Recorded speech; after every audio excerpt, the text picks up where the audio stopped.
Assalamualaikum warahmatullahi wabarakatuh. Puji syukur kita panjatkan atas kehadirat Allah Subhanahu wa Ta'ala, karena atas berkat dan rahmatnya sehingga kita bisa berkumpul dalam Zoom meeting ini dalam keadaan sehat walafiat.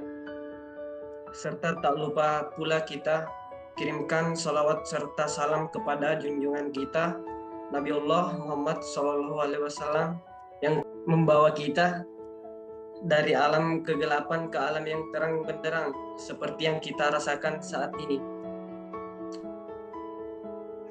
Yang terhormat Bapak Detrandes Anas Arfandi, SPD MPD, dan yang terhormat Bapak Silpeter Tendi, SPD MPD, serta teman-teman kelompok yang telah ikut berpartisipasi dalam menyelesaikan tugas.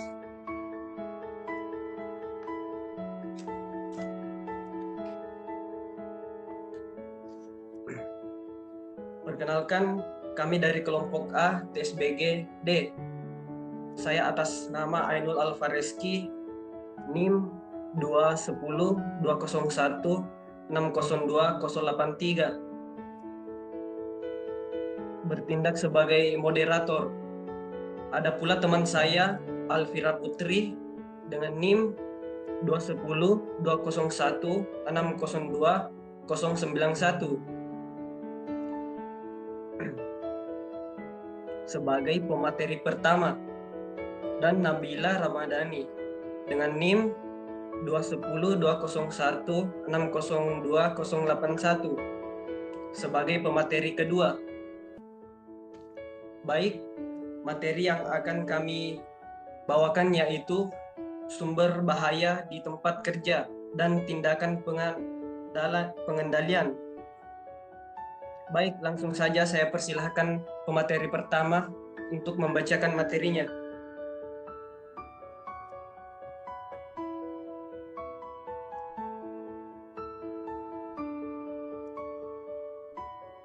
Terima kasih atas kesempatan yang diberikan kepada saya. Baik, langsung saja. Sumber bahaya di tempat kerja. Pengertian.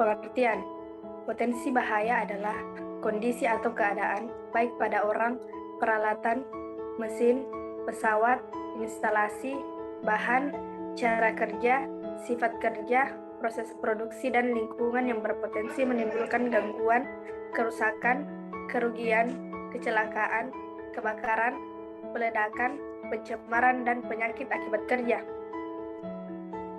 Penyakit akibat kerja adalah penyakit yang disebabkan oleh pekerjaan, alat kerja, bahan, proses maupun lingkungan kerja. Petugas K3 konstruksi adalah petugas di dalam organisasi pengguna jasa dan atau organisasi penyedia jasa yang telah mengikuti pelatihan atau bimbingan teknis SMK 3 konstruksi bidang PU. Risiko K3 konstruksi adalah ukuran kemungkinan kerugian yang terdapat. Risiko K3 konstruksi adalah ukuran kemungkinan kerugian terhadap keselamatan umum, harta benda, jiwa manusia, dan lingkungan yang dapat timbul dari sumber bahaya tertentu yang terjadi pada pekerjaan konstruksi. Pekerjaan konstruksi adalah keseluruhan atau sebagian rangkaian kegiatan, perencanaan, dan atau pelaksanaan beserta pengawasan yang mencakup bangunan gedung, bangunan sipil, instalasi mekanikal, dan teknik elektrik. Pekerjaan konstruksi adalah keseluruhan atau sebagian rangkaian kegiatan, perencanaan, dan atau pelaksanaan beserta pengawasan yang mencakup bangunan gedung, bangunan sipil, instalasi mekanikal dan elektrikal, serta jasa pelaksanaan lainnya untuk mewujudkan suatu bangunan atau bentuk fisik lain dalam jangka waktu tertentu. Ahli K3 konstruksi adalah tenaga teknis yang mempunyai kompetensi khusus di bidang K3 konstruksi dalam merencanakan,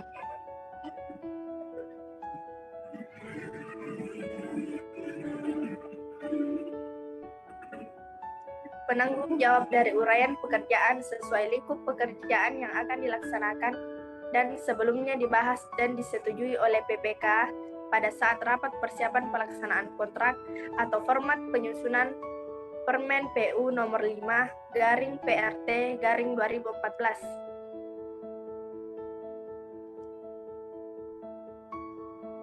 Potensi bahaya dan kecelakaan di tempat kerja. Masalah keselamatan kerja dalam pelaksanaan pekerjaan, pelaksanaan konstruksi menjadi prioritas untuk selalu diperhatikan oleh para petugasnya, yaitu para pekerja pekerjaan sipil dan juga para mekanik dan operator yang menggunakan alat berat.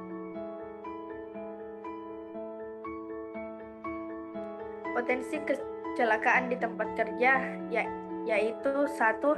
Terpeleset dari pijakan atau tangga, 2. Kepala terbentur, 3. Terhisap debu, 4. Terpeleset ketika naik atau turun tangga, 5. Jatuh ke dalam air sungai, 5. Jatuh ke dalam air atau sungai yang dalam, 6. Kebakaran.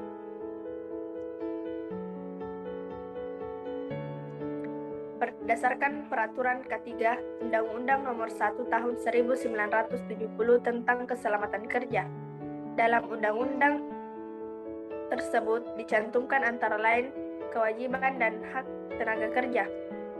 1. Memberikan keterangan apabila diminta oleh pegawai, pengawas, atau ahli K3. 2. Memakai alat pelindung diri. 3. Menaati syarat-syarat K3 yang diwajibkan. 4. Meminta pengurus untuk melaksanakan syarat-syarat K3 yang diwajibkan. Dan yang terakhir, menyatakan keberatan terhadap pekerjaan di mana syarat-syarat K3 dan alat-alat pelindung diri tidak menjamin keselamatannya. Demikian materi dari saya. Selanjutnya saya kembalikan ke moderator.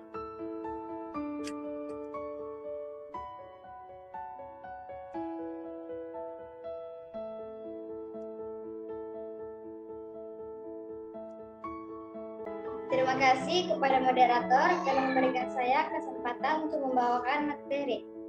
Baik, langsung saja. B. Antisipasi kecelakaan di tempat kerja. Kebutuhan peralatan atau perlengkapan K3. A. Perlindungan tubuh, yaitu baju kerja. Adalah baju kerja yang dipakai selama melakukan tugas pekerjaan. B. Pelindung kaki. Yaitu sepatu keselamatan yang digunakan untuk menghindari kecelakaan dari tersandung atau terhimpit benda berat.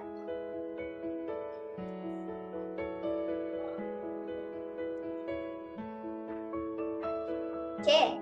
Pelindung kepala, yaitu helm atau topi. Pelindung kepala yaitu dipakai untuk melindungi kepala selama melakukan pekerjaan untuk mencegah adanya cedera di bagian kepala. D. Pelindung mata atau kacamata keselamatan. Berfungsi untuk melindungi mata dari percikan logam cair, percikan bahan kimia, dan pekerjaan berdebu. C. Pelindung tangan, yaitu sarung tangan. Berfungsi untuk melindungi tangan dari benda-benda tajam. Sarung tangan juga melindungi tangan dari zat kimia atau bahan beracun. D. Sabuk pengaman.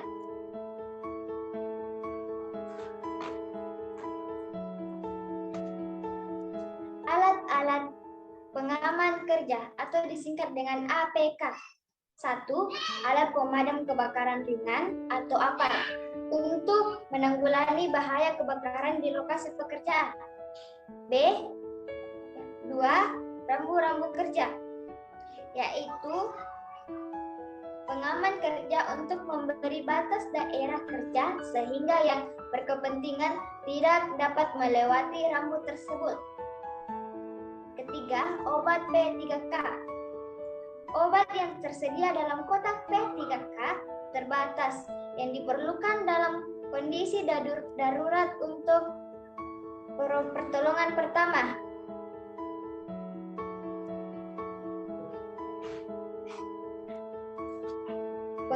C. Pengendalian bahaya dan risiko kecelakaan di tempat kerja. Pengendalian operasional berupa prosedur kerja atau petunjuk kerja yang harus mencakup seluruh upaya pengendalian mulai dari petunjuk penanggung jawab kegiatan SMK 3 yang dituangkan untuk struktur organisasi K3 serta uraian tugas.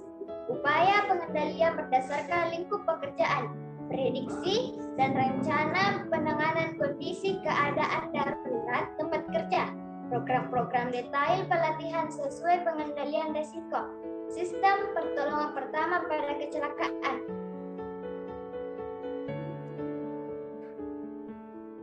Sikap kepedulian terhadap pelaksanaan K3.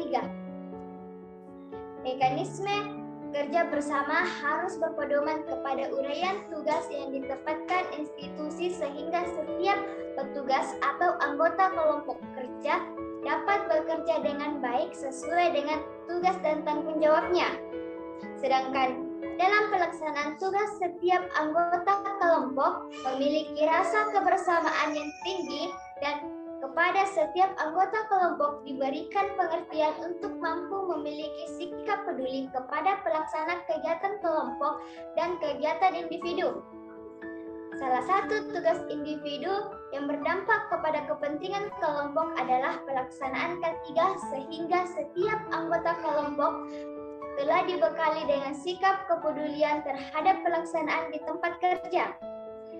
Sikap ini antara lain ditandai dengan adanya kemauan diri setiap anggota kelompok untuk berbagi pengetahuan dan pengalaman dalam rangka memupuk kebersamaan dan sikap disiplin dalam pelaksanaan setiap ketentuan termasuk ketentuan K3.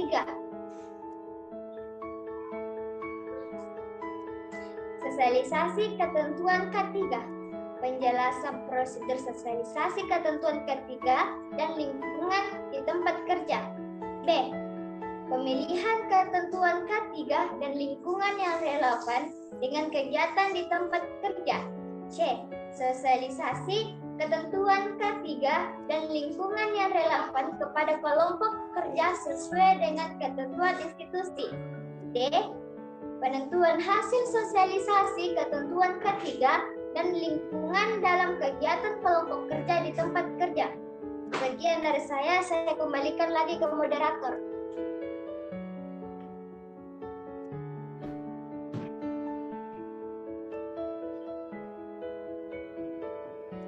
Baik, itulah materi yang disampaikan oleh saudara Alfira dan Nabila. Adapun kesimpulan dari materi kami yaitu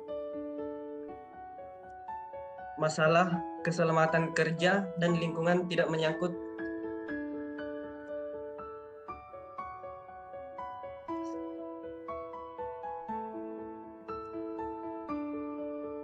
saya ulangi. Masalah keselamatan kerja dan lingkungan tidak menyangkut terhadap diri pribadi semua petugas, tetapi menyangkut sampai ke institusi di mana pekerja sedang dilaksanakan. Bahkan sampai kerugiannya dirasakan oleh pemerintah setempat. B. Masalah keselamatan kerja dan lingkungan sudah diatur dalam undang-undang, PP, dan Kepmen, sehingga bagi setiap kepala unit kerja dan setiap petugas melanggar dan atau tidak mempedulikan masalah keselamatan kerja dan lingkungan akan terkena pasal pidana.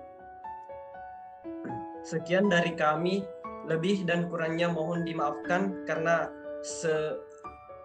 sejatinya manusia tidak ada yang sempurna.